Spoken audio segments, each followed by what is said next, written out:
нагрузкой. Очень сложно и в то же время очень много брака. Albatta, azirgi etapda ikki komanda teng 10 minutga чейин өз таласына бул талага дагы көнүш керек себебинде кесиптешим айтып өткөндөй жан-жа өттү дагы. Эми эки команда тең каталар болсо дагы бул дагы түшүнүктүү жагдай болуп саналат. Себеби дегенде талага дагы көнүү керек. Кичин топто биринчи. Эржан Токотаев эң бир мыкты жагынан көрсөтүп жаткан учуру. Азыркы этапта Казакстан премьер-лигасында Туран командасында ойноп жаткан учуру. Кесиптеш мына Эржан Токотаев боюнча дагы Казакстан премьер-лигасына өткөндөн кийин тажрыйбасына дагы пайдасын тийгизип жаткандай туюлат. Себеби дегенде өзүнүн ишенимдүү алып баргандыгы албетте биз үчүн дагы Кыргызстан курама командасы үчүн дагы эң бир сонун жагдай болуп жатат деп десек болот. Эки беттеште дагы Эржан Токотаевдин турганы абдан мыкты десек болот. Да, согласен полностью, конечно, не по годам зрелый и опытный Эржан Токотаев. И важно отметить, что хорошо-то закрепился в своей команде-то в казахской премьер-лиге. И сейчас, бесспорно, стал номером 1 нашей сборной. Конечно, это не может не радовать. Тем временем у нас угловой, у наших ворот, у мяча 7-й номер сборной Таджикистана, полузащитник Парвизджон Умарбоев. Ну, будем надеяться, все обойдется. Ждем свистка главного арбитра. Навес штрафную, борьба на втором этаже, выше ворот. Ну, как говорится, первый опасный момент. Ну, насколько опасный? Первый риск. Алгачкы стандарттык абалдар. Эрбол Атабаев топто биринчи болду. Жана экинчи рет катары менен стандарттык абал жаралат. Парвизджон Умарбаев Тажикстан курама командасынын легионер оюнчуларынын бири. Себебинде аталган оюнчу Европада жаңылбасам Польша чемпионатында ойноп келет. Кайрадан чыгарып берилген топ. Жана бул топто кайрадан ауттан Таджикстан курама командасы. Вроде же уходил от игрока сборной Таджикистана. А нет, мяч ушел от нашего игрока. Саута будет подавать, 11-й номер Мухаммаджон Рахимов. Нужно плотно опекать, нельзя давать сопернику пространство на нашей половине поля. Так, отлично, выходим из обороны и сразу же теряем. Знаешь, коллега, учитывая всю специфику этого матча, учитывая погодные условия, конечно, наши команды, то есть и обе команды, и сборная Таджикистана, и наша сборная, как мне кажется, еще не вошли в свой ритм игры. Не вошли и не нашли. Как считаешь? Албетте, эки команда тең буга чейин бул июндагы беттештер алдында Таджикстан курама командасы Бириккен Араб Эмираттарында машыгуу жайларын өткөргөн болсо, ал эми Кыргызстан курама командасы Бишкек шаарында өткөргөн. Сезон аяктады, клубдук сезон. Эки команданын оюнчулары тең бардыгы жаңыдан гана чогулуп, буга дагы кошулса болот. Себеби дегенде эки гана расмий беттештерди өткөрүштү. Бул эми аз. Эгерде дагы бир 3-4 балким оюндарды өткөргөндө мындан да мыктыраак беттеш тартылмак. Бирок жаман эмес, эки команда тең эки оюнда жеңишке ээ болушту дагы.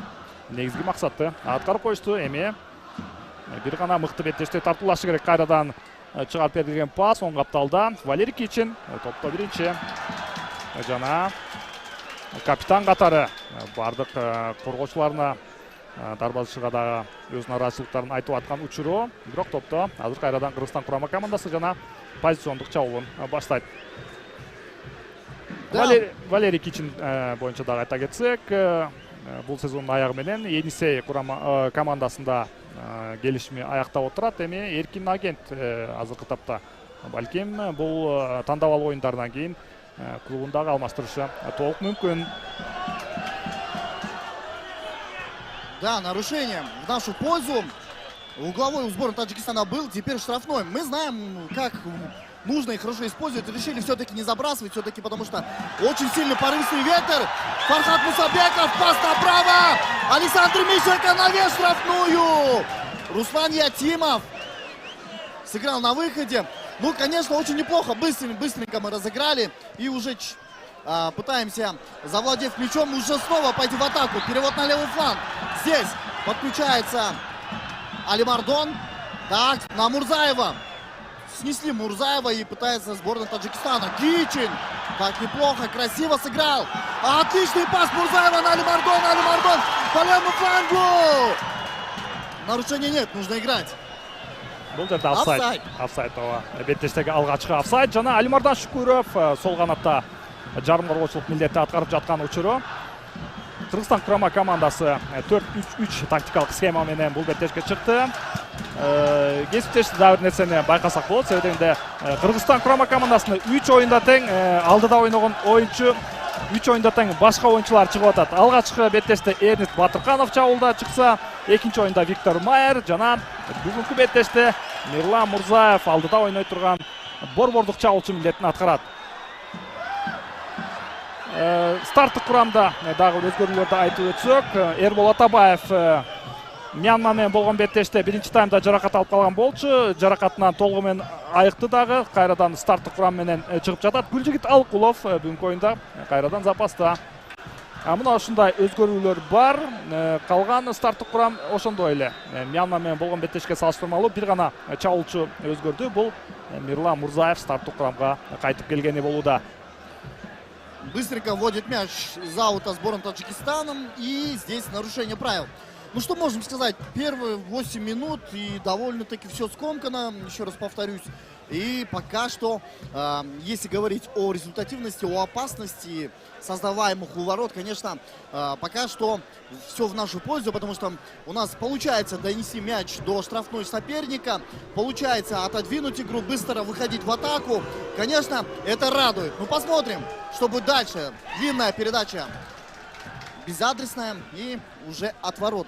И знаешь, коллега, мы в начале матча упоминали о статистике, да, которая не в нашу пользу, но тем не менее есть и другая статистика, именно матчей со сборной Таджикистана на нашем стадионе.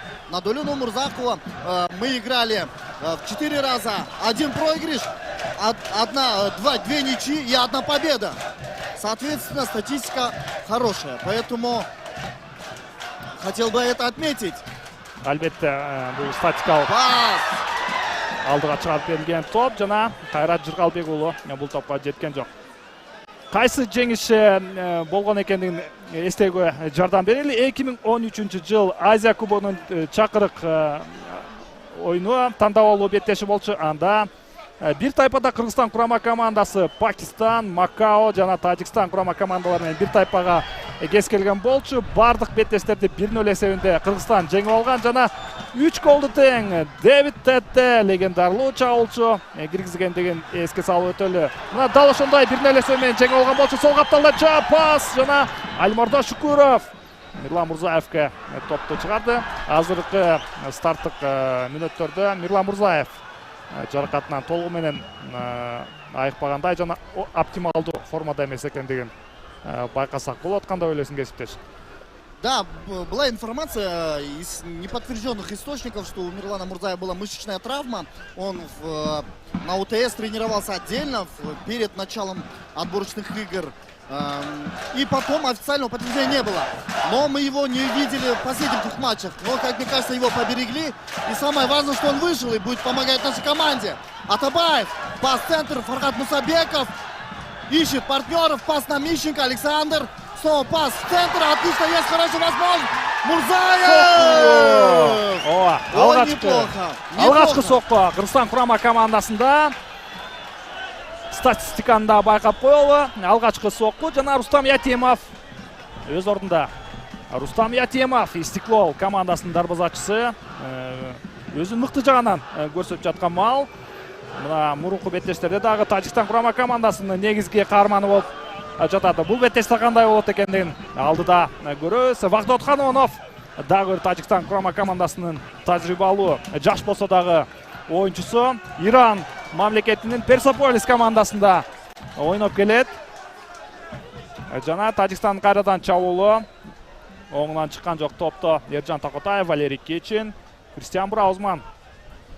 Кстати, хотел бы отметить, как уверенно сейчас играет Браузман, несмотря на возраст, да, то есть для центрального защитника вообще в мировой практике существует тенденция в пик защитники, особенно центрально, выходят именно ближе к 30 годам, а Браузману только-только и 20 исполнилось, а он уже на таком высоком уровне играет с холодной головой. Это радует. Тем временем нарушение правил. Нету нарушения, нужно играть. Сборная Таджикистана с мячом, пас по левому флангу, здесь уже Браузман. Отлично играет, очень уверенно. Хорошее видение поля. Контролируют ситуацию наши защитники. Валерий Кичин. Пас дальше на левый фланг. Нет, не получается, не совсем точно. Снова перехват. Адилжон Абдрахманов. Длинная передача на Мурзаева. Ей! Руслан Ятимов играет на выходе. Кстати, хотел бы отметить Ятимова. Очень хороший вратарь. Очень уверенно играет. Мурзаев с мячом. Снова пас направо. Мусабеков и Ятимов снова на выходе. Ооба, дал ушул дарбазачыны бул беттештерден кийин чет өлкөлүк клубтардагы көзүнө түштү өңдөнөт. Андыктан бул дарбазачынын дагы атындагы угуп калышыбыз толук ыктымал. Кайрадан топто Багдат Канонов. Талан ортоңку бөлүгүндө азырынча Фархат Мусабеков эң бир мыкты пастар менен азырынча өзгөчөлүп жаткан учуру. Кайрадан пас. Адилжан Абдрахманов топко жеткен жок. Эрбол Атабаев. Азырынча борбордук бөлүктө топ үчүн күрөш көбүн эсе болуп жаткан учуру. Алимардон Шукуров эреже бузулуу жана алгачкы сары пайып кагазы. Мына сага түштүк кореялык калыс эч кандай ойзеки эскертүүнү берген жок дагы. 17-катар сандагы Эхсон Паншамбе сарайып кагазын алып отурат. Кстати, отмечу, это всего лишь вторая карточка у сборной Таджикистана в этих отборочных играх. До этого желтую карточку получал только Руслан Ятимов в 2 играх. Хорватиялык адысы Петр Шегырт негизги нерсени дисциплинага койгондой чыгарып келген топ айып канчасында. Топто Адилжан Абдрахманов. Айып канчасына чыгарылган топ Ятимов. Кайрадан топто биринчи. Дал ушул фамилияны бул беттеште көбүрөөк айтат өңдөнөбүз. Дегенде азыркы тапта алгачкы мүнөттөрдө Ятимов эң бир мыкты беттешти тартылып жаткан учуру. С мячом сборная Таджикистана. Пока что мяч в центре, спокойно они владеют мячом, пытаются сейчас через фланги длинными забросами вклиниться в нашу оборону, но отметим, что несколько раз мы наблюдали вот эти попытки прорыва по флангам, но они не увенчались успехом. Опять же, не успевают игроки сборной Таджикистана перегруппироваться и успевать за мячом. Итак, Александр Мищенко по левому флангу пытается закрыть. Прострел, навес в штрафную площадь. Нужно выносить. Валерий Кичин выносит мяч подальше. Оно и правильно. Алимардон Шукуров борется. Есть пас на Мурзаева. Офсайда нет. Нужно играть. Мирлан Мурзаев отлично оттянул. Никого рядом не было. Нужно оттянуть. Мурзаев! Ятимов! Кайрадан сейф. Мына бүгүнкү беттештеги алгачкы сейф жана стандартка бал бурстан чыгарып берип орун алат. Мирлан Мурзаев. Мына беттештеги экинчи соккусу. Жана бүгүнкү беттеште Мирлан Мурзаев жана Рустам Ятимовдун дуэли эң бир кызуу болот өңдөнөт. Азырынча бул беттеште Ятимов алдыда дээрлик 25-27 метрлик аралыктан сокку жана жакынкы бурчка узатылган. Бурстан чыгарып берүү Алимардон Шукуровдун чыгарылган тобу Бразман жок. Адилжан Абдрахманов топто биринчи болду, бирок анын соккусу таамай болгон жок. Знаешь, коллегам, нашим игрокам нужно бить. Как получится заполучить возможность, нужно бить, потому что поле мокрое, мяч мокрый. Это большая трудность для вратарей. Соответственно, при таких погодных условиях нужно бить, если будет возможность. И давайте, уважаемые телезрители, отметим атмосферу на стадионе. Давайте послушаем. Көптөн бери Дөлөн Өмүрзаков атындагы стадионда чоң футбол боло элек болчу. Мына эми бүгүнкү беттеш аншлаг менен өтүүдө. Бул стадионго Азия чөлкөмүндөгү дөша командалары келген болчу. Австралиядан тарта Япония жана Тажикстан менен болгон беттеш жөнөкөй беттештерден эмес. Борбордук бөлүктө топ жоготуу. Мамчакыр Жалилов топто кирип барат. Жана башкы калыстын ышкырыгы жаңырды. Эреже бузулду. Парвизжан Умарбаев топту дароо баштады. Оң каптагы айпанчасы чыгарылган топ. Валерий Кичин топто биринчи, бирок кошумча сокку. Абдрахманов абада күрөштө биринчи. Кайрат Жыргалбек уулу топ үчүн күрөш жана кайрадан экинчиден менен Тажикстандын чабуулу Браузман. Кайрадан сокку, кайрадан Браузман бул топто биринчи болду жана кайрадан бурчтан чыгарып берүү орун алат. 19-катар сандагы Ахтам Назаров бул соккуну узаткан. Жана Эхсан Паншамбе Тажикстан курама командасында бардык стандарт кабалдарга жооптуу футболчу. Сол капталдан бурчтан чыгарып берүүнү ишке ашырат. Чыгарылган топ. Ой. Кооптуу болду жана бул топко эч ким жеткен жок. Ватан Хадонов Персеполис командасынын коргоочусу. Тажикстан курама командасынын адистери айтып өткөндөй, бул тажик футболунун келечеги. Себебинде 21 гана жашта. Кстати, про Вагдата Хамонова. Тренер иранского Персеполиса был недоволен вызовом игроков сборную Таджикистана. Соответственно, не хотел отпускать. Но, опять же, дата ФИФА, и ему пришлось отпустить. Далшыл коргоочуну Норус кубогунда да көргөн болчубуз. Ооба, эң бир мыкты беттешти өткөргөн жана жаңылбасам ошол беттештеги мыкты оюнчу наамындагы далшыл коргоочу алган болчу. Эржан Токотаев алдыга чыгарылган топ. Жана Кайрат Жыргалбек уулу топто биринчи. Ооба, ачык айтканда оюндун ыргагы азырынча ылдам эмес. Эки команда тең шашпастан беттешти жүргүзүп жатышат. Браузман бул июнь айындагы оюндарда Бекнас Алмазбеков, Кристиан Браузман сыяктуу футболчулардын улуттук курама командага чакырылып, негизги оюнчулардын катары саналып калгандыгы менен эсте калат. Сол капталда чабууланган Фархат Мусабеков. Журабаев топто биринчи болду. Кайрат Жыргалбек уулу. Кайрадан борбордук бөлүктө Эхсан Паншамбе. Мына Тажикстан курама командасынын далшыл 17-катар санда Эхсан Паншамбе жана 7-катар сандагы Умарбаев Парвиз Жон борбордук бөлүктөгү жарым коргоочулар. Атаандаштын эң бир беттештин оюнун нугун жүргүзгөн оюнчулар. Сол капталда кайрадан топ менен Тажикстан. Журабаев кайрадан оң капталга. Режим позиционной игры мы наблюдаем.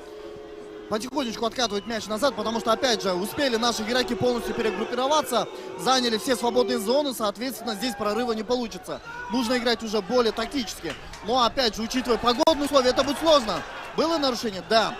Южнокорейский специалист Ко Хюн Джин регистрирует нарушение, и, соответственно, таджикская сборная получает возможность со стандарта. И давайте еще раз на повторе, вот здесь Адилджон Абдрахманов, но он задел, буквально вот с краю задел, но, как мы видим, Абдрахмановду билебиз, борбордук бөлүктөгү жарым коргоочу милдетин аткарат. Коргонууга ыктаган жарым коргоочу, андыктан бул позицияда кимдер гана ойнобогон Кыргызстан улуттук курама командасында чыгарып берген топ. Эрбол Атабаев топто биринчи. Алыстан сокку. Тамай эмес.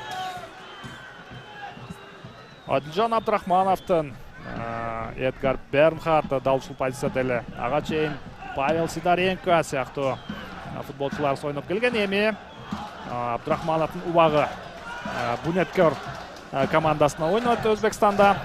Мына далшыл Бунеткор командасынын коргоочусу Давран Эргашев Тажикстан командасында башкармаштыруучу адис менен айтор жалпыга маалымдоо каражаттарынын жаңылыктар жазылган боюнча эки инсандын ортосунда конфликтке болгондагы Эргашев улуттук курама команданы таштап кеткен экен. Фархат Мусабеков, Шукуров бул арада жаракат алып калгандай жана экинчи сары айып кагаз. 6-катар сандагы Вахтот Ханонов алып отурат. Бул калыс мына эч бир түшүндүрүү иштерин жасабай туруп дароо айып кагазды берет экен. Ана кайталоодон көрүп отурабыз. Түз эле буту менен ойногондагы ал жерден Альмардон Шукуров оор жаракат алып кала жаздады.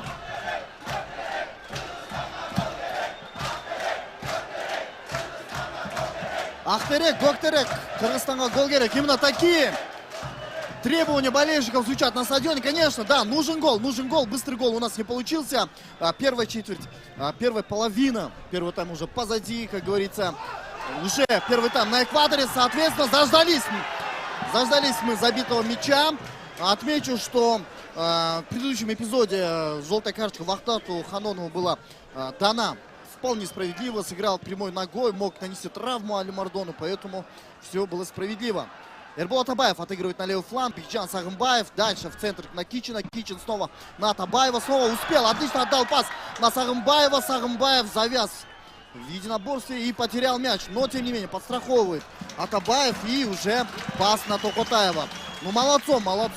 Тьфу-тьфу-тьфу, как бы не сглазить игру Атабаева. Ну, дебют буквально недавно. И уже так уверенно играть и влиться в нашу сборную, конечно, дорого стоит. Мы, конечно, только рады. Пас снова на Атабаева. Подключается Адылджан. Да, он, конечно, играет опорного полузащитника. Соответственно, частенько спускается, помогая обороне. И, соответственно, это не позволяет таджикской сборной завладеть центром поля. Центр и фланги, по сути, у нас. По большей части таджикская сборная сконцентрирована именно на игре, на контратаках, когда она пытается через быстрые длинные забросы вклиниться в нашу оборону. Браузман. Длинная передача на левый фланг, на Алимардона. Алимардон успевает. Здесь Кайрат Джергалбекулу борется за мяч. Нужно завладеть мячом. Пытается, отобрали, отлично. И буквально немножко не хватило, чтобы мячом завладел Мищенко. Мищенко быстренько вводит мяч в игру. Подключается здесь Браузман. В центре снова отыгрывает Браузман. Нужно переводить игру вперед. Отличный пас Браузмана. Мищенко. Высокий навес. Здесь уже борьба на втором этаже. Берлам Мурзаев. Отыгрывает Атабаев. Ой-ой-ой-ой. Какой момент. Хорошая это возможность. Как отлично прочувствовал момент Мурзаев. Тихонечко поддел мяч под Атабаева. И Атабаев пробил, все сделал правильно. Но вот селился перед ним защитник таджикской сборной. И, как говорится, испортил нам всю картину. Ооба, Эрбол Атабаев. Улттук курама команда үчүн 3-чү беттеши. Балким 3-чү беттешинде өзүнүн протоколго атында жаз коюшу мүмкүн. Оң капталдан чабуул Александр Мищенко. Кайрат Жыргалбекулуна чалган топ Мурзаев. Бул топко жетпей калды. Алимардон Шукуров. Кайрадан экинчиден менен чабууланат Бекжан Сагымбаев. Чалган топ Эрбол. Ай, топта биринчи болду, бирок анын соккусу тамай болбой калды. Эрбол Атабаев.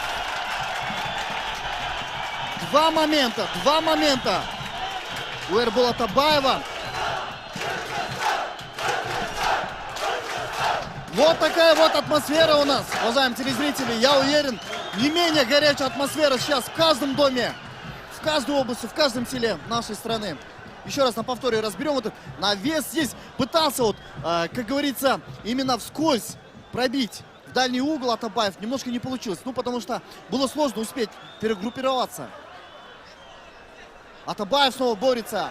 Мяч в центре. Атабаев. Длинная передача. Пас направо. Подключается Кайрат Жыргалбекулу. Кайрат Жыргалбекулу. Идет в обыгрыш. Сам уходит. Нужен пас. Пас есть. Нужен удар. Нет удара. Адылджан подстраховывает Мищенко. Атабаев отыгрывает назад. Все правильно. Нельзя рисковать. Нужно. Если не получается, нужно уходить в позиционку. Азырынча эки капталдан чабуулдар көбүрөөк уланууда. Оң капталда Кайрат Жыргалбекулу жана сол капталда Алимардон Шукуров. Аларга коргоочулар дагы абдан жардам берүүдө. Оң капталдан Александр Мищенко жана сол капталда Бекжан Сагымбаев. Тажикстан курама командасы топто Назаров. Кайрадан топту кошот. Виктор Майер мына Германиянын аймактык лигасында ойноп келүүдө. Эки беттеште 3 гол киргизди дагы. Ошондой эле пенальтини иштеп тапкан. Недоволен Петр Сегрет, хорватский специалист. Хотя, сколько мы с ним уже встречались, несколько раз встречались, он всегда такой, сам по себе человек такой позитивный, всегда со всеми здоровается. Помнишь пресс-конференцию перед турниром? С каждым журналистом лично поздоровался. Такой позитивный человек, а здесь видим, что он недоволен. Ну, конечно, в принципе, понятно, потому что мы доминируем, мы владеем мячом, мы создаем моменты. Снова длинная передача на правый фланг. Сразу же обрезают эту попытку наши защитники. Отлично здесь сыграл Бекжан Сагынбаев, надежно. И очередная попытка таджикской сборной. Пас направо. Не успевает здесь игрок под 8 номером Амирбек Джурабоев. И мяч в центре. Хайрат Джурабекулу. Адылджан. Не успел отдать пас. Мищенко пытается сейчас играть в отборе, прессингует. Хайрат снова выходит в прессинг. И здесь видим и Атабаев тоже выходит высоко в прессинг. Поле скользкое. Чувствуется игрокам тяжело. Приходится. Мирлан Мурзаев. Ну да, прихватили. Фол в атаке. Прихватили за майку. Тут, по-моему, еще был удар по шее. Соответственно, стандартное положение. Полностью солидарен с главным арбитром. Валерий Кичин у мяча. Может ли это значить, что Кичин сразу пробьет? Нет, отдает пас. Пас направо. Подключается Хайрат. Прострел. И нужно оставить. Все правильно, Саня. Лучше, как говорится, испытать удачу с углового. Бурстан чыгарып берүүдө бой узун делген Кристиан Браузман, ошондой эле Валерий Кичин дагы айып анчасына келет.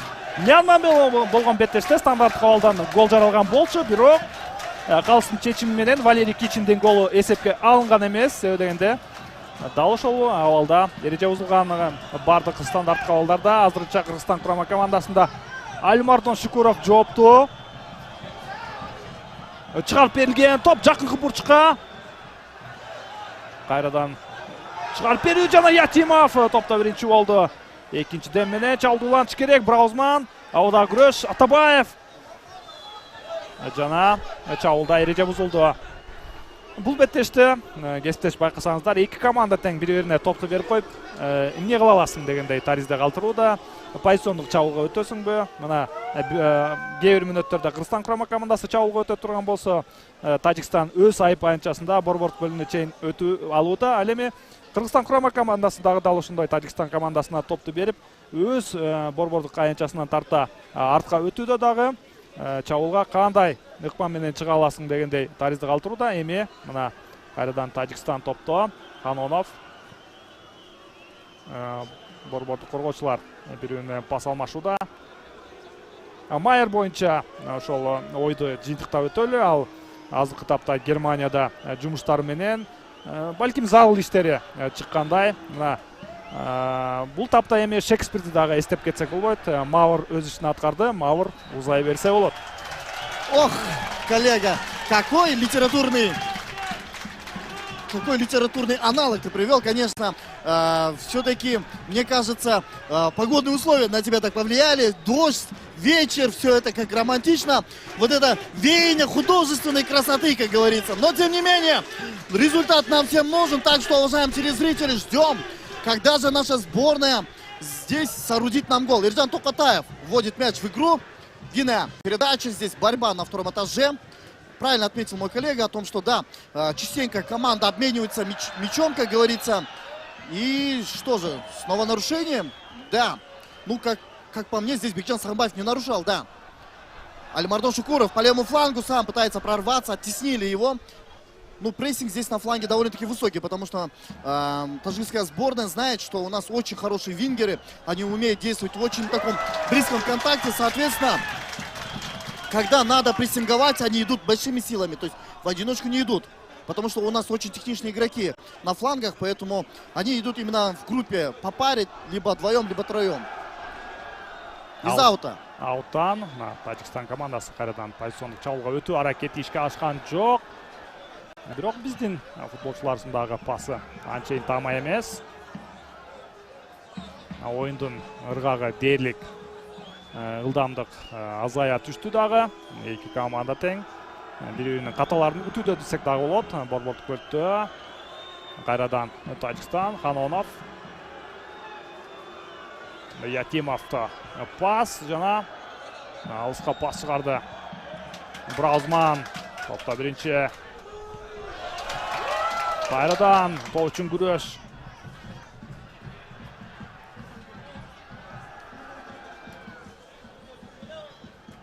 Пас направо. Таджикская сборная с мячом.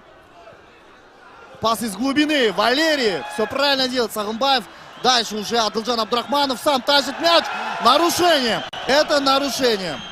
Мне кажется, можно даже ждать желтый, потому что, опять же, прерывалась потенциальная атака, но южнокорейский специалист Ко Юджин решил здесь довольствоваться лишь предупреждением.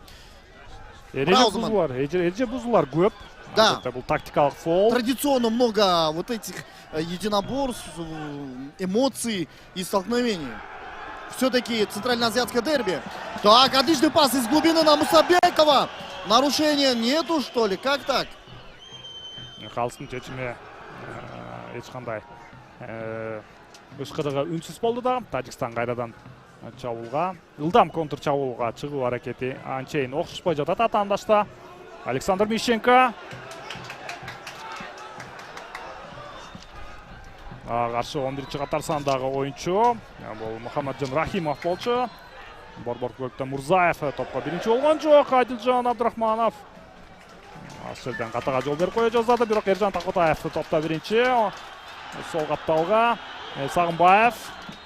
Шукуровго пас жеткен жок. Эми кайрадан ауттан Абдрахманов. Валерий Кичин кайрадан чабуулду баштайт. Эми оң капталга пас Кайрат Жыргалбек уулу топто биринчи. Как он великолепно обработал высокий мяч и уверенно отдал пас. Снова пас на Мусабекова. Дальше пытался Мусабеков отдать на Мурзаева, не получилось. И здесь уже наши соперники пытаются отодвинуть игру. Нарушения нет, нужно играть. Кайрат Жыргалбек уулу. Очень много работы у Кайрат Жыргалбек уулу. Ошибается Кайрат. Ошибается. И здесь уже таджикская сборная переводит мяч на фланг.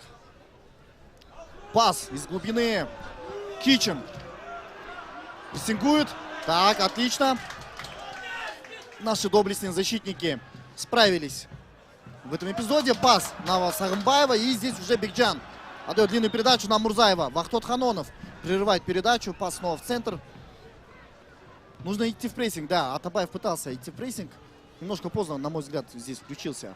И здесь, заметь, коллега, высокий прессинг нашей сборной не дает сборной Таджикистана прорываться. То есть они вынуждены через оборону играть, либо через защитника, потому что вот этот высокий прессинг и высокая мобильность наших игроков, конечно, способствует этому.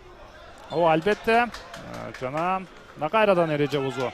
Оюндун 34-мүнөтү мүнөтү эсеп сандары азырынча ачыла элек. Эгерде эле беттеш 0-0 эсеби менен же болбосо тең чыгуу менен аяктай турган болсо, Тажикстан курама командасы F тайпасында биринчи орун менен камсыздайт. Жана Кыргызстан курама командасы экинчи орун алган менен баары бир болсо дагы Азия кубогунун финалдык баскычына чыга алат.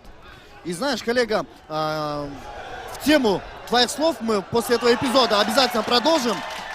Так, очень опасно было. И Браузман, как молодцом он здесь сыграл. Так, пас дальше в центр, Атабаев налево, на Алимардона. Немножко не хватило. Мяч тяжелый. Соответственно, сложно рассчитать.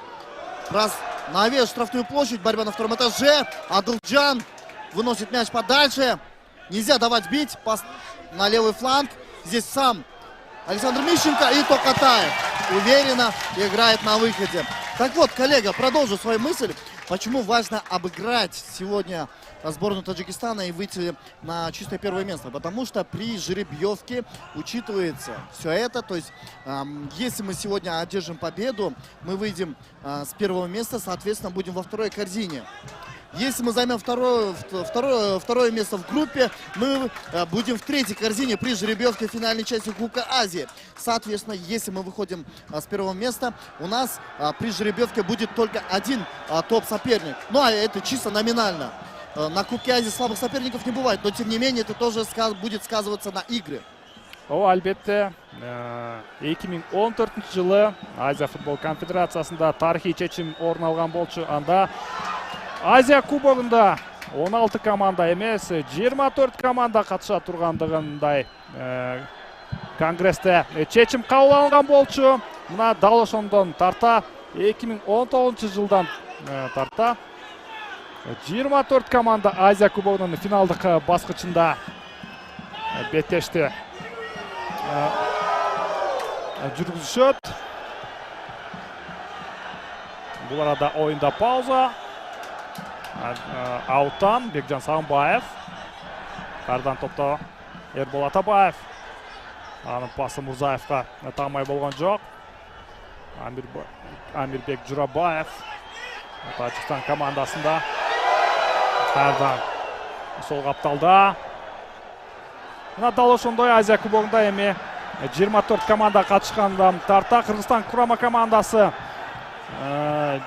азырынча бир дагы финалдык баскычын калтыра элек десек да болот. Экинчи рет катары менен катышат.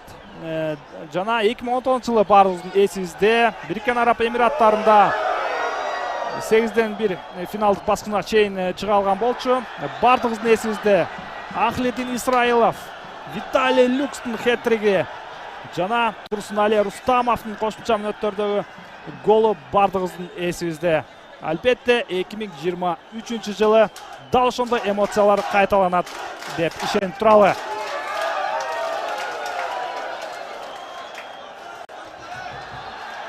Защитники таджикской сборной. Вахтат Ханонов с мячом. Длинная передача. Перевод на левый фланг. Не совсем точно. Аут. Мяч у нашей команды. Ну, ждем, жигиттер. Ждем Акшумкар. 38-я минута. Вроде бы на гол наиграли бы. Вроде бы создаем момент. И пробили, и в створ, и в высший ворот, как говорится. На гол мы наиграли. Осталось дело за малым. Нужно забить. Валерий Кичин с мячом. Длинная передача по левому флангу на Сагынбаева. Сагынбаев не совсем точно и надежно обработал мяч, и аут. Но мяч у сборной Таджикистана. Да, мяч все-таки, по-моему, уходил от Бекжана Сагынбаева. И видим, как на стадионе имени Долина Мурзакова зажигаются фонари. Это наша такая традиция наших болельщиков, конечно. Очень атмосферно и красиво. Снова длинная передача сборной Таджикистана и офсайд. Положение офсайда, да. И как хотел бы отметить, коллега, как моментально Валерий Кичин и Браузман моментально стали опекать выбегающего нападающего сборной Таджикистана. То есть как они быстро все подметили, мобильно сгруппировались и сразу же накрывали его. С мячом. Браузман. Даро Кайрат Жыргалбек уулуна пас чыгарды. Азырынча эки команда тең, айтып коюш керек, 100% кооптап алды. Жарата элек. Сол капталдан Бекжан Сагынбаев кайрадан айпанчасына чыгарып бериши керек. Бирок кайрадан коргоочу өз орунда болду. Эми ауттан Фархат Мусабеков.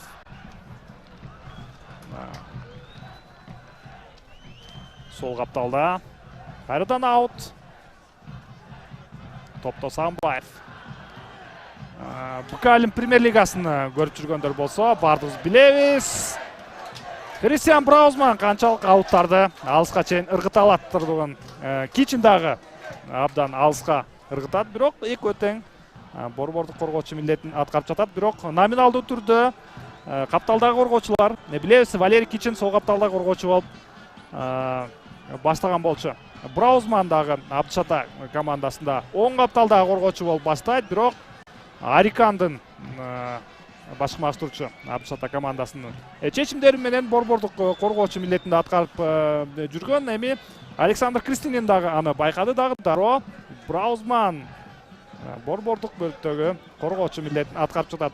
Айта кетчү жагдай, Айзар Акматов буга чейин Кыргызстан улуттук курама командасында дагы байма-бай чакырып жүргөн коргоочу. Жаракаттан улам июнь айында беттештерге чакырылган жок. Ал эми Тамирлан Козубаев биринчи беттеште. Бул арада Кыргызстан курама командасында коптоо ал Кайрат Жыргалбек уулу, Альберто Шукуров. Эрбол Атабаев бул топко жеткен жок. Мына бул беттеште дагы мал менен ушундай коптоо балдар жарылып жатат десек болот. Александр Кристинин башын чайкагандан башка арга жок. Да, недоволен наш коуч.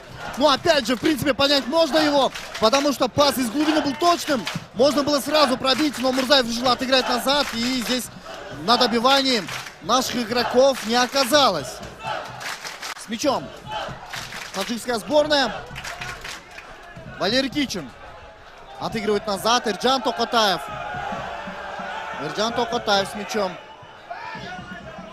Ждет он подключения защитников. Да, играет снова на Валерия Кичина. И стадион скандирует Кичин, поддерживая нашего капитана. Адылжан Абдрахманов под прессингом. Отлично, успел, увидел, заметил. Было опасно, было довольно опасно. Валерий Кичин с мячом. Пас снова по центру, не проходит. Вторая попытка, снова не проходит. Прям стеной выстроились игроки сборной Таджикистана.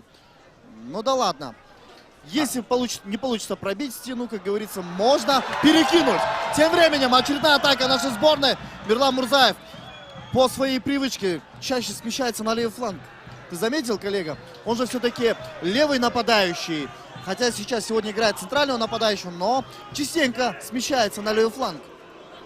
Албетте, Мирлан Мурзаевты билебиз. Өз карьерасында капталга ыктаган чабуулчу экендигин бардыбыз билебиз. Жана азырынча биринчи бөлүктө сол капталда мына ушундай Альмардан Шукуров, Эрбол Атабаев жана Мирлан Мурзаев ушундай үч бурчтукту түзүп байма-бай коптабалдарды жаратууда. Мына ошондой үч бурчтук жаралганда Кайрат Жыргалбек уулу АЭП анчасына көбүрөөк кирип барууда.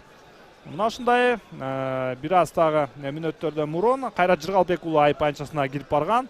Балким дал ошондой учурда алгачкы тебүү менен топту дарбазага узатса да болмок, бирок ал чабуулдагы кооптуу соку менен уланткан жок. Кайрадан Валерий Кичиндин вертикалдык пастары абдан мыкты болууда.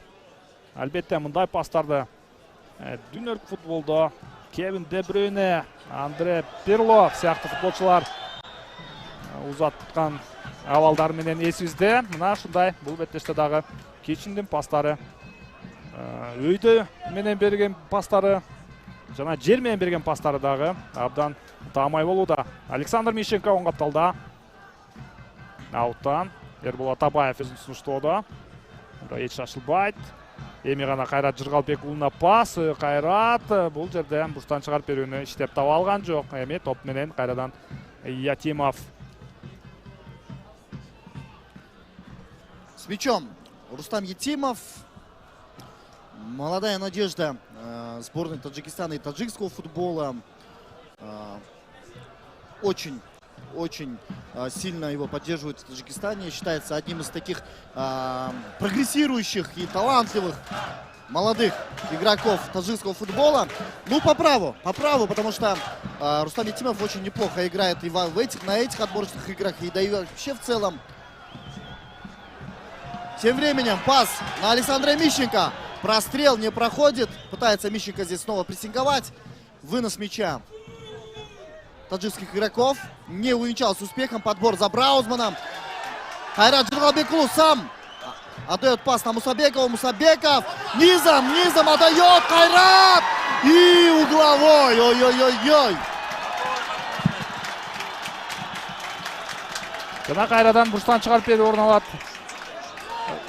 Бул чабуул сокку менен улантылды. Мына акыркы учурда гана Тажикстан курама командасынын коргоочусу бул топту тоскон дагы. Экинчи катар сандагы Заир Журабаев топто биринчи болду дагы.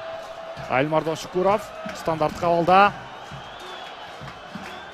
Чыгап берилген пас. Жана бул топто Эрбол Атабаев топто биринчи жана эреже бузулду. Стандарттык абал. Дээрлик 18 метрлик аралык.